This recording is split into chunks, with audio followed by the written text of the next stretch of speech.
Hello and welcome back to another video. In today's video, I'll be reviewing my custom LEGO Transformers Revenge of the Fallen Soundwave.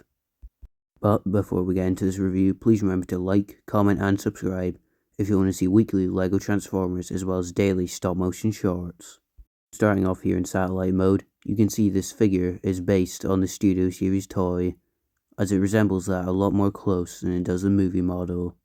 And going off the Studio Series figure, I've managed to recreate the look quite well. So bringing him in closer, you can see here I managed to include details such as the gas cans, as well as the blue chest circle, which is where Ravage shot out of in the movie. And here at the side you can see all those places where these solar panels stick out. And even though these are more silver on the toy, I don't really have much of that colour, so I decided to just use grey. And here at the side you can see he is quite round here. As for the most part, this is just his limbs curled up. And here at the back, he is got a bit hollow. But for the most part, it does fill in quite well, and he looks quite good. And so here for the close-up, you can see that I've used these wheel pieces without the tires to try to recreate the look, as I use these on the gas tank as well as the chest. And you can also see I've had to use a stand here as he does not sit up on his own. So here he is with the Studio Series Jeep Bumblebee. And for some of his Revenge of the Fallen buddies, here he is with Revenge of the Fallen Studio Series Megatron. And for another Decepticon comparison, here he is with Bone Crusher, specifically the Nest version. And here he is with Starscream, even though this is the 2007 color scheme. Comparing him to another LEGO set, here he is with a McLaren Speed Champion set, as well as a minifigure. So you can see he is quite large in this mode. And that's mostly due to the fact of all these spikes sticking off him, as it does add to his space. And here you can see the stand. But since the stand's not too important, it's time for the transformation. So to start off with, we'll take the legs and compress them on this hinge joint, and this should tab into the thigh armor, keeping it secure. Now we can take what were the top solar panel pieces, and hinge them all the way around. And we can also straighten out the ankle here. And obviously we need to repeat the step on the other side. So we just take the hinge joint and compress this solar panel piece into the side of the leg, as well as straighten out the ball joints of the ankle. And now that this is all done, we can straighten out the legs. So there's on these ratchet joints, and we just need to straighten them out. And now we can work on the arms. So to start off with, we'll take the ball joints and spin them out to the side. And now that the arms are pointing out to the side, we can take that hinge joint to the top and fold it all the way around. We can also take the arms forward. And now we can rotate to the lower bicep. And we can also take the solar panel pieces and compress them into his arm. And now we can also rotate out his fists. And that is pretty much it for the arms, so it's quite a simple transformation.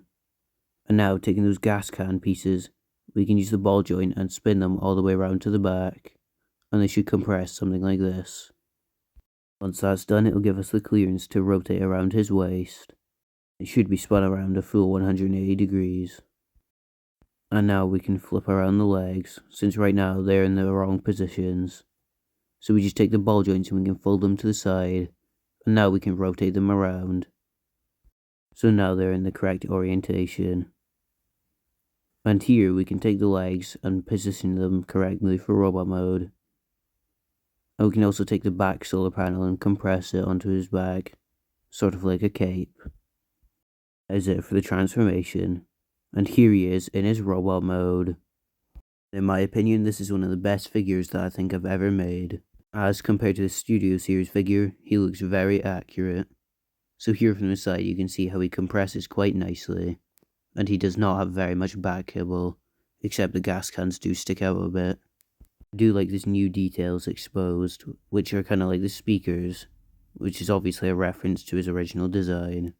And here you can see the details of the chest now. And you can also see how these solar panels compress onto the side of his arm, and how these ones compress onto the leg.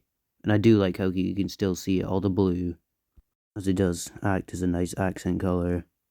And you can also see the gas cans here. So comparing him to some other figures, here he is with Revenge of the Fallen Megatron, and in my opinion, this scale works quite well. However, I do think his head could be a bit smaller. And here he is with Starscream. And yet again, I think this scale works quite well. And here he is with a Nest Bone Crusher. For some all-about comparisons, here he is with the Bumblebee. And obviously Bumblebee is slightly dwarfed by this guy. And I do like how I've captured the proportions of the Dark of the Moon one, how he is quite broad. And here he is with the Speed Champions McLaren, as well as a minifigure. Now it's time for his articulation.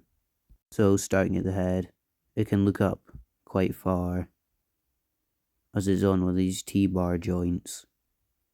It also features a full 360 rotation due to the joint that it's on. Now we can come to the arms. And since they're on ball joints, they can rotate a full 360 degrees.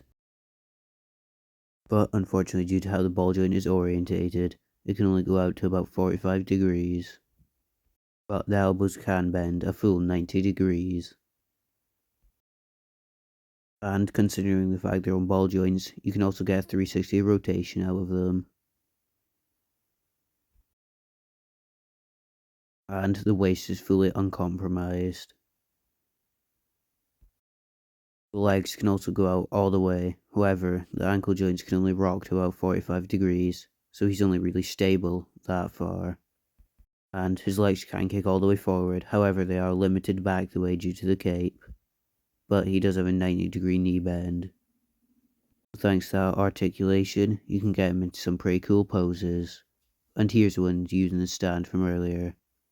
And here's one without the stand, and he does look pretty cool in these poses. But that is pretty much my review for this Soundwave. And in my opinion, this is one of my favourite figures I've ever built, as he is pretty fun in both modes. And he's also pretty solid in the satellite mode, which makes it fun to swoosh around. And as for the robot mode, I do find that it is pretty solid. And the articulation is also pretty decent. I also enjoy all the blue highlights I've added, as they do bring some colour to this otherwise pretty grey figure. So, I hope you all enjoyed this review, as this is the one that people voted for. So if you haven't already, please remember to like, comment and subscribe if you want to see weekly LEGO Transformers, as well as the daily shorts. And I'll see you all next week for another build. So, have a great week, and I'll see you next time.